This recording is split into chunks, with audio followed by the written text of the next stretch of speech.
Hello बच्चों। मैं उम्मीद करता हूं कि आप सब अच्छे होंगे दोस्तों। आज हम लोग क्लास 11th के ऑर्गेनिक केमिस्ट्री का नोमेनक्लेचर का लेक्चर नंबर 7 करने जा रहे हैं दोस्तों। और इस लेक्चर में हम लोग बात करेंगे फंक्शनल ग्रुप यानी क्रियात्मक समूह का। इससे पहले दोस्तों हम लोगों ने इससे पहले वाला लेक्चर में हम लोगों ने पढ़ा हुआ है दोस्तों साइक्लो एल्कीन के बारे में। तो भैया एकदम लेट नहीं करना है, चलिए शुरू करते हैं क्रियात्मक समूह। तो आ जाओ भाई, क्रियात्मक समूह होता क्या चीज है, इस चीज को तो एकदम बहुत अच्छे तरीके से हम लोग समझने वाले हैं। ठीक है, क्रियात्मक समूह जिसको हम लोग बोलते हैं इंग्लिश में फंक्शनल ग्रुप। ठीक है प्यारे बच्चों, आ जाओ, बहुत भालो करी समझते हैं। आप लोगों को नोमेनक्लेचर का नियम हमने बताया हुआ था कि सब्स्टिट्यूएंट, सब्स्टिट्यूएंट का मतलब होता प्रतिस्थापी, है ना। Substituent plus word root plus में प्राइमरी सफिक्स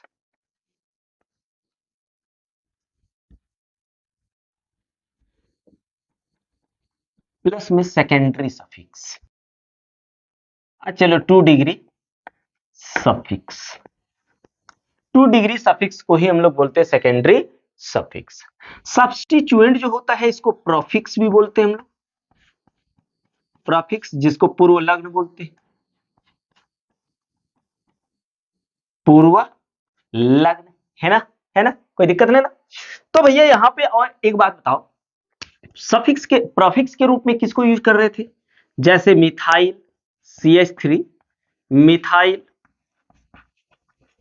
है ना, C2H5, इथाइल, है ना, NO2, नाइट्रो, है ना, ये सब एक्सेट्रा, ये सब यूज करते थे सब्स्टिट्यूएंट के रूप में। और वर्ड रूट, वर्ड रूट में क्या यूज करते थे, एक कार्बन के लिए मीथ, 2 कार्बन के लिए ईथ, 3 कार्बन के लिए प्रोप, 4 कार्बन के लिए ब्यूट, 5 के लिए पेंट, 6 के लिए हेक्स, ऐसे करते थे। और प्राइमरी सफिक्स में हम लोग क्या करते थे भाई, बोलिए, ANE। इससे पता चलता था कि कार्बन और कार्बन के बीच में सिंगल बॉन्ड है। ANE लगने का मतलब क्या हम लोगों को पता चलता था कि कार्बन और कार्बन के बीच में कैसा बॉन्ड है, सिंगल बॉन्ड है। इसको हम लोग प्राइमरी सफिक्स बोलते थे। ENE जिसमें double bond, carbon to carbon double bond होता था, वहां पे हम लोग ENE लगाते थे। और YNE आइन, आइन में क्या करते थे मेरे प्यारे प्यारे बच्चों, ट्रिपल बॉन्ड लगाते थे। और जैसे ही ट्रिपल बॉन्ड लगता था हम लोग प्राइमरी सफिक्स के रूप में YNE आइन यूज करते थे। जब carbon to carbon double bond होता है या होता था, इससे पहले भी देखे, तो भैया वहां पे हम लोग क्या लगाते थे, ENE। और जब सिंगल बॉन्ड होता है तो ANE। लेकिन मेरी प्यारे बच्चों सेकेंडरी सफिक्स में हम लोग क्या लगाते हैं, फॉर एग्जाम्पल एल्कोहल, एल्कोहल के लिए सेकेंडरी सफिक्स हम लोग क्या लगाते हैं, याद करिए। बोल बताए ही नहीं सर तो याद क्या करेंगे, भैया इसके लिए ऑल यूज करते हैं, ये सेकेंडरी सफिक्स है। अगर आपका कीटोन हो तो कीटोन के लिए हम लोग ONE ऑन यूज करते हैं। अगर मेरे भाई एल्डिहाइड है, एल्डिहाइड, तो इसके लिए AL यूज करते, एल, है सर पता है। और यदि कार्बोक्सिलिक, कार्बोक्सिलिक एसिड हो तो इसके लिए ओइक एसिड लगाते हैं। और इसी को हम लोग बोलते हैं मेरे प्यारे बच्चों, इसी को हम लोग बोलते हैं मेरे भाइयों, इसी को हम लोग बोलते हैं, अर्थात सेकेंडरी सफिक्स को ही हम लोग क्या बोलते हैं, हम लोग क्रियात्मक समूह कहते हैं। क्या कहते हैं? क्रियात्मक समूह कहते हैं मेरे छोटे छोटे बच्चों। ठीक है, क्रियात्मक समूह कहते हैं मेरे छोटे छोटे बच्चों। तो ये क्रियात्मक समूह जो होता है ना भाई, अगर हम लोग कोई मूवी देख रहे होते हैं तो मूवी में बहुत ऐसे कैरेक्टर होते हैं। हीरोइन का होता है, कॉमेडियन का होता है, गुंडे का होता है, मेन गुंडे का होता है कि नहीं? लेकिन उन सब में से एक मेन होता है और उस मूवी का मेन किरदार होता है जिसको हम लोग कहते हैं हीरो। उसी तरह से भैया कार्बनिक यौगिक जो होता है ना, उसका मेन हीरो जो होता है उसी को हम लोग बोलते क्रियात्मक समूह। बहुत सारे किरदार होंगे, बहुत सारे, जैसे आपका सब्स्टिट्यूएंट भी होगा, वर्ड रूट भी होगा, प्राइमरी सफिक्स भी होगा, लेकिन सबका मेन अगर कोई होता है ना तो वो होता है क्रियात्मक समूह। बोल सर आप इसको मेन क्यों कह रहे हैं? तो मेन कहने का कोई रीजन है मेरे दोस्त? अभी मैं बताने वाले हूं, टेंशन नहीं खे। टेंशन ले वो तो कैसे चलता हो, नहीं चलेगा भैया। तो आज करते हैं, पहले हम लोग क्रियात्मक समूह को डिफाइन कर लेते हैं, उसके बाद मजा आने वाला है। एकदम घबराओगे तो फिर नहीं आएगा ना। बोलिए मजा आ रहा है ना दोस्त? पूरा वीडियो देखिए और मजा आने वाला है, एकदम बिल्कुल आएगा। घबराने का नहीं, घबराने का नहीं। एक बार जो है ना भैया, इसका डिफिनेशन लिख लेते हैं। किसका? क्रियात्मक समूह का। तो लिखेंगे परमाणु या परमाणुओं के समूह जो कार्बनिक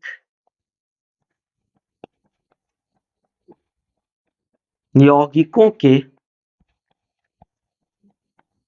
गुणों का निर्धारण करता है, उसे क्रियात्मक समूह कहते हैं। ठीक है मेरे दोस्त, इसको हम लोग क्या कहते हैं? क्रियात्मक समूह कहते हैं। अब ये वो चीज यही लिख देते हैं। ठीक है, क्रियात्मक समूह जो होता है, यहां लिखते हैं कार्बनिक कार्बनिक यौगिकों के रासायनिक रासायनिक गुण मुख्यतः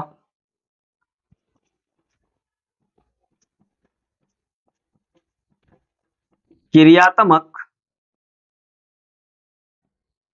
समूह पर निर्भर, कहां लिखें भाई? निर्भर करता है। यानी क्यों हमने बोला कि सारा खेल अगर कोई कर रहा है भाई तो वो क्रियात्मक समूह ही कर रहा है। हमने अभी बोला ना आप लोगों को कि ये मेन कैरेक्टर यही होता है। रासायनिक अभिक्रिया में अगर कोई सबसे बड़ी भूमिका अगर कोई निभाता है किसी कार्बनिक यौगिक में, तो वो निभाता है मेरे दोस्त, वो निभाता है मेरे प्यारे बच्चों, वो निभाता है मेरे क्यूट क्यूट बच्चों और क्यूट क्यूट बच्चों। उसका नाम है क्रियात्मक समूह। और क्रियात्मक समूह को हम लोग 2 डिग्री सफिक्स भी बोलते हैं या फिर सेकेंडरी सफिक्स भी बोलते हैं। उम्मीद करते हैं आप लोगों को यहां तक तो क्लियर हो गया होगा। अब चलो देखते हैं क्रियात्मक समूह के स्ट्रक्चर वगैरह। एक सेकंड दोस्तों, ये दिख रहा है या नहीं थोड़ा चेक कर लेते हैं।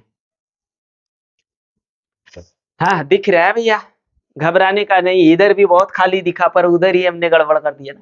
तो यहाँ पे एक बार लिख ही देते हैं एक चीज। तो सेकेंडरी यानी भाई सेकेंडरी द्वितीयक, द्वितीयक अणु लग्न, इंग्लिश में हम लोग बोलते हैं इसको सेकेंडरी, सेकेंडरी सफिक्स। हाँ, द्वितीयक अनुलग्न को ही क्रियात्मक समूह बोलते हैं, क्रियात्मक समूह कहते हैं। ठीक है मेरे छोटे छोटे छोटे छोटे और क्यूट क्यूट से बच्चों, कोई दिक्कत नहीं है ना? बोल सर कोई दिक्कत नहीं है सर, उम्मीद है कि आप लोगों को समझ में आ रहा होगा। तो भैया थोड़ा इसका स्क्रीनशॉट लो, फिर 1 सेकंड के भीतर अपन मिटाने वाले हैं। जल्दी ले लीजिए फटाक से। 1 2 3 4 5 6 7 दिख रहा है कि नहीं जी? है, दिख रहा है। चलो बेटा, दो यहां से लिखना है ना, यहां तक दिख जाता है। चलो, मजा आ रहा है सर, बहुत मजा आ रहा है। मजे की बात तो है ही दोस्तों। अगर क्रियात्मक समूह, सारी क्रियात्मक समूह को नहीं समझे ना, तो आप जेई और नीट के एग्जाम में या फिर बोर्ड एग्जाम में आपको नोमेनक्लेचर जब पूछा जाएगा, तो आप क्या बोलोगे, क्या जवाब लिखोगे? बोल सर पता नहीं। तो यहां लिखते हैं हम लोग क्रियात्मक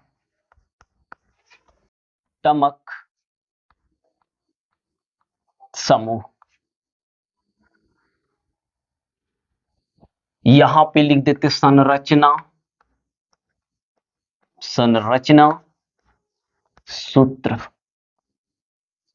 और थोड़ा सा जगह दे के ही करते हैं। ठीक है, यहां पे लिख देते हैं भाई सेकेंडरी सफिक्स, यानी द्वितीयक अनुलग्न, द्वितीयक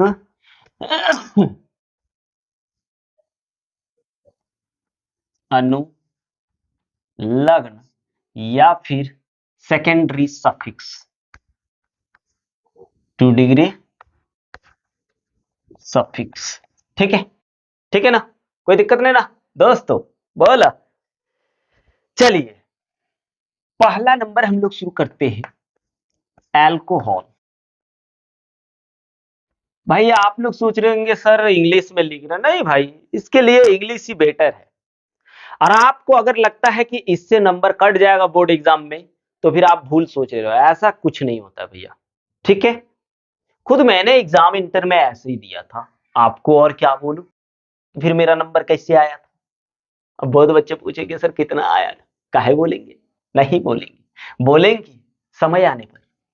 तो अल्कोहल का संरचना सूत्र की अगर बात करूं, तो ROH, या फिर इसी को हम लोग इधर जो बॉन्ड छोड़ देते हैं, इधर एल्काइल ग्रुप लग जाता है ना, एक बार लिख देते हैं, जहां R is equal to alkyl group.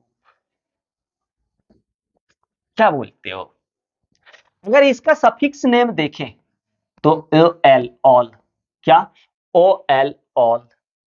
आगे ले लो, आगे अगर देखूं तो ईथर, ईथर में कुछ नहीं, एच की जगह खाली आर लगा दो, ROR डैश। अब बहुत बच्चे सोच रहे होंगे कि सर यहाँ आर लिखे यहाँ आर डैश, तो दोनों एक ही चीज है भैया, घबराए वाला बात नहीं। ये भी CH3 हो सकता है, ये भी CH3 हो सकता है, ये भी C2H5 हो सकता है, ये भी C2H5 हो सकता है, कुछ भी हो सकता है। तो यहाँ पे इसका अगर हम लोग सफिक्स नेम देखें, तो इसका नाम होता है एल्कोक्सी, एल्कोक्सी एल्केन। यानी अगर इसको एक तरह से देखूं तो प्रोफिक्स के रूप में भी यूज कर सकते हैं। ठीक है, चलो उसके बाद अगर देखें तीसरा, तो तीसरा होता है थायो एल्कोहल, थायो एल्कोहल। देख प्यारे बच्चों, थायो एल्कोहल में क्या करना है, ओ की जगह एस घुसेड़ देना है, यानी RSH। इसका अगर सफिक्स नेम बोलूं तो थायो, थायोल। ठीक है, आजा, अगर यही चीज थायो ईथर ले लूं, थायो ईथर, तो थायो ईथर जो होएगा, एस के, ओ की जगह एस खाली लगा दो। ठीक है, इसका नाम क्या हो जाएगा? एल्काइल, एल्काइल थायो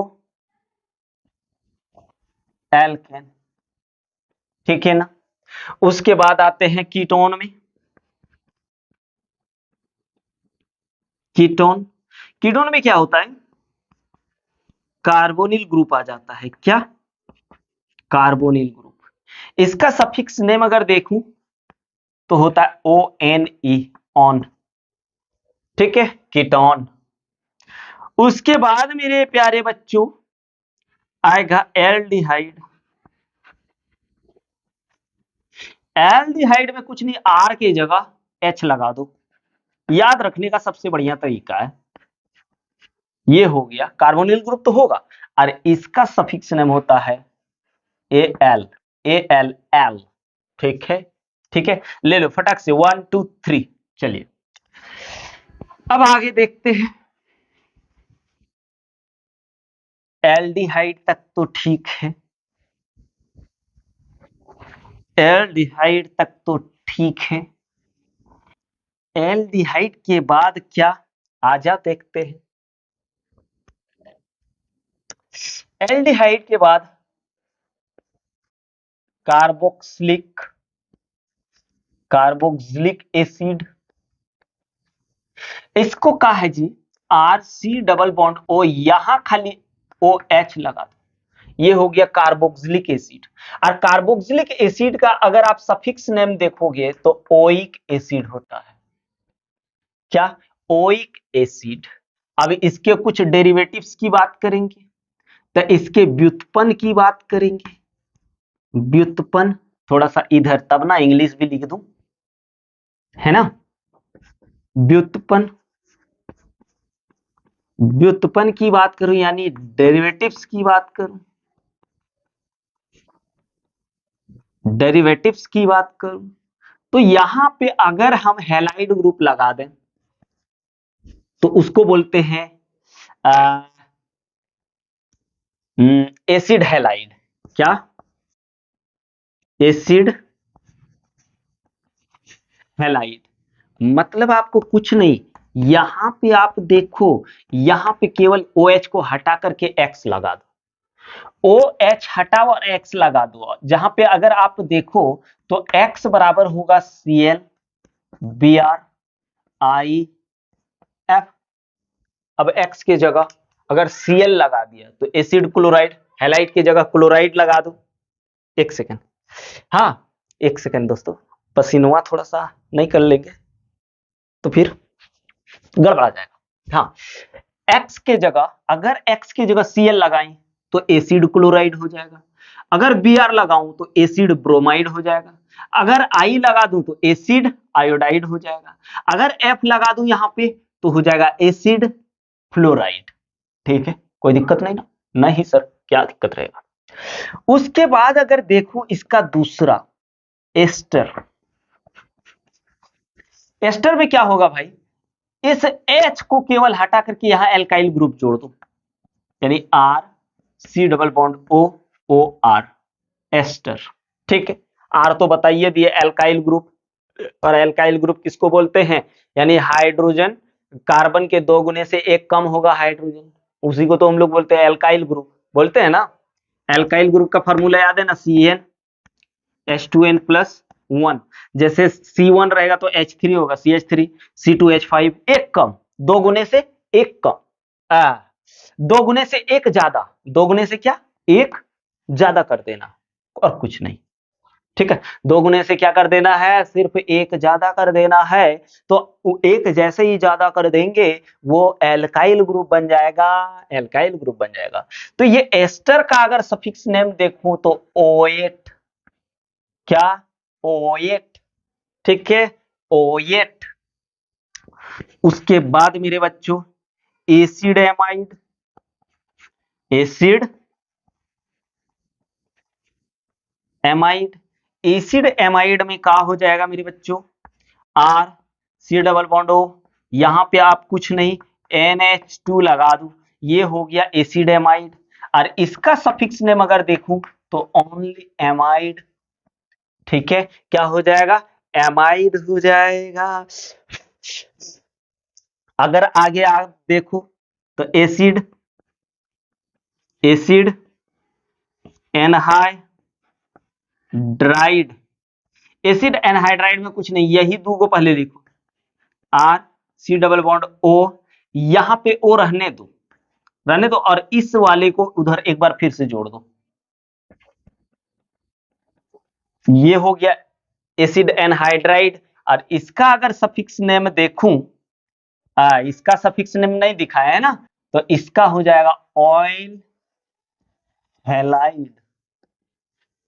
घबराना नहीं, ठीक है। अगर इसका सफिक्स नेम देखें तो ओइक एनहाइड्राइड,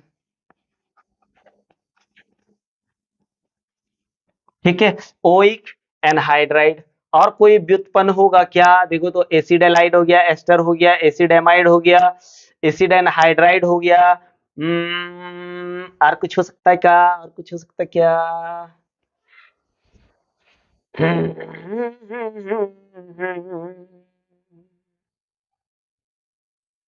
डाई, डाई हो सकता, और होगा तो देखा जाएगा। चलो स्क्रीनशॉट ले लो, ले लिए? चलो मिटा दो, ठीक। घबराने की कोई बात नहीं है, घबराओगे तो नहीं चलेगा।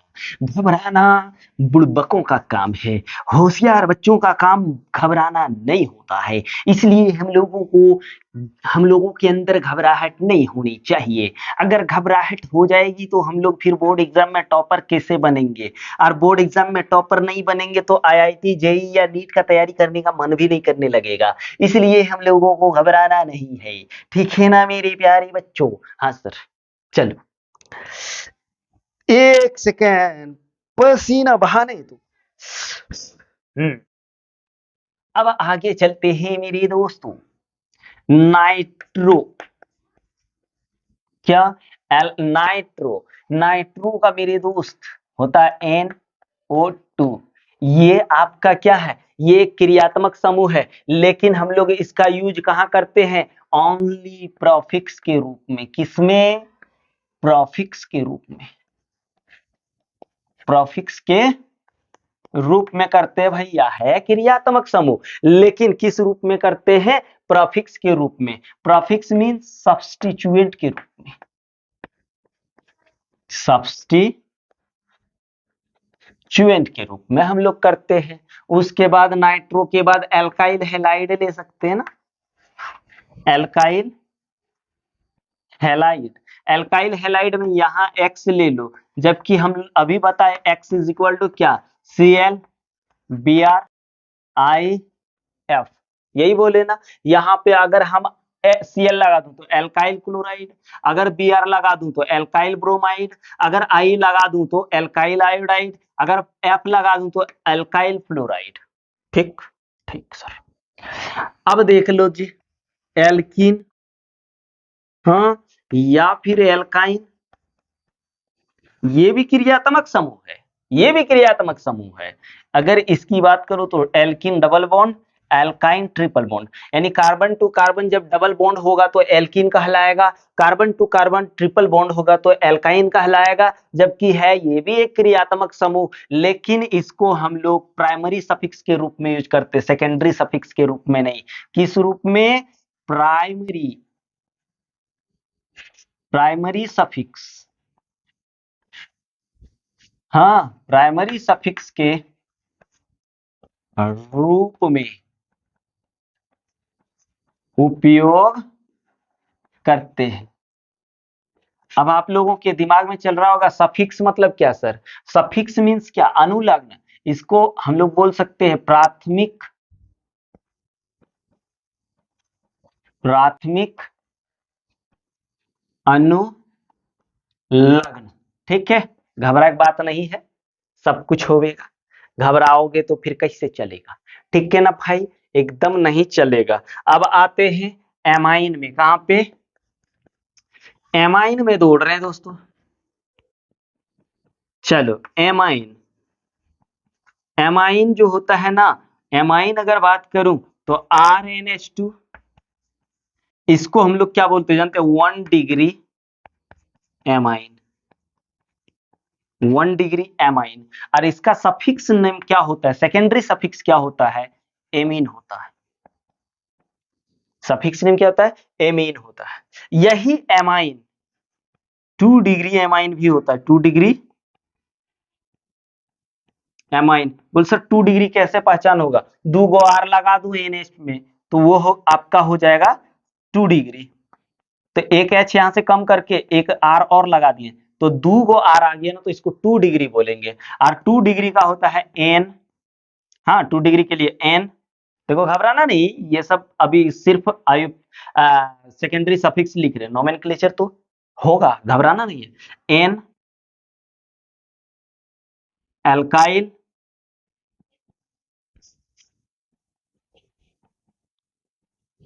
एल्केना माइन। बाबू गड़बड़ तो रुको, दिख रहा है कि नहीं भैया, हाँ जी दिख रहा है, नहीं तो हम तो घबरा गए थे। N alkyl alkanamine. उसके बाद एक यही 3 डिग्री भी होता है, 3 डिग्री एमाइन, 3 डिग्री एमाइन। अब देख बाबू, तो अब इसमें एक एच हटा करके और एक आर जोड़ दो।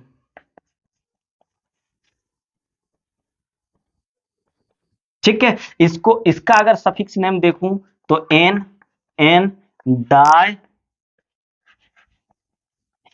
एल्काइल एल्केनामाइन, एल्केनामाइन। इतना सा आपको याद रखना प्यारे बच्चों, उसके बाद क्या होगा नहीं होगा हम लोग देखेंगे ना। घबराना नहीं है दोस्तों, घबराओगे तो फिर गड़बड़ा जाएगा, इसलिए बिल्कुल घबराना नहीं है, आराम से करते चलो, आप लोगों को इतना दूर लेके जाएंगे कि आप लोग सोच भी नहीं सकते। बस दोस्तों, अगर आप अभी तक आप लोगों ने चैनल को सब्सक्राइब नहीं किया तो कर लीजिए और दोस्तों को शेयर कीजिए, ताकि हिंदी मीडियम वाले बच्चे भी जेई नीट निकाल सके। ऐसा नहीं है कि जेई नीट सिर्फ इंग्लिश मीडियम वाले बच्चे ही निकालते हैं भैया, ऐसी कोई बात नहीं है, यहाँ पे हर एक बच्चा निकालता है, बस पढ़ने वाला चाहिए। और यदि दोस्तों अगर आप पढ़ने वाले हैं तो आप चैनल को सब्सक्राइब करेंगे, लाइक करेंगे, कमेंट करेंगे और दोस्तों को शेयर करेंगे। ठीक है दोस्तों, आप लोगों के लिए इतना मेहनत कर रहे हैं तो आप लोगों का बनता है कम से कम दोस्तों को शेयर करना। ठीक है भाई, उसके बाद जेई नीट तो 2025 में निकालना है, चाहे जो हो जाए। तो चलिए भैया स्क्रीनशॉट ले लीजिए।